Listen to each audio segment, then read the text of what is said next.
So next, I want to look at what style of practice I'd like to use when teaching the lunge. So when deciding between block style or random style of practice, I personally would prefer to use the block style. The block style allows myself and the learner to focus on learning one part of the movement before moving on to the next.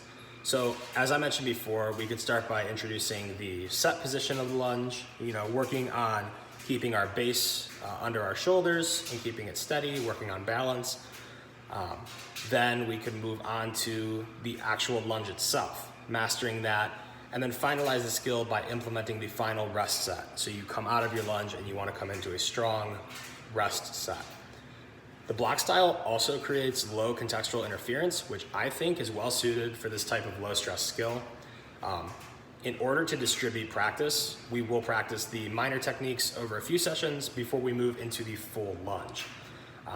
After a few sessions of learning the three main parts of the skill, we can then transition into the full walking lunge.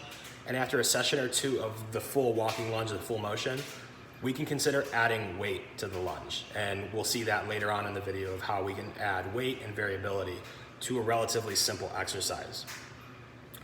By building up the task as opposed to learning it all in one go, we can make sure the learner is performing the technique needed to avoid injury to the best of their ability. So although, and I've repeated this a bunch of times, although it is a relatively simple task, it is better to take our time in learning the ins and outs as opposed to just rushing through it. As much as I want to break down the skill over a few sessions, we do need to maximize time on task. So this means that we are making the absolute most of our sessions by implementing supporting activities that contribute to the whole. For example, when I want to teach the set position of the lunge and its finer points, I could use elastic bands to put around the learner's knees so that they are square and the knees are underneath the shoulder. It helps with spacing, or even measuring sticks to help demonstrate where shoulders and knees should be aligned. Also, we could do simple stretching exercises to help loosen the muscles we will eventually activate by the lunge. By stretching, we maximize the range and effectiveness that the lunge can accomplish.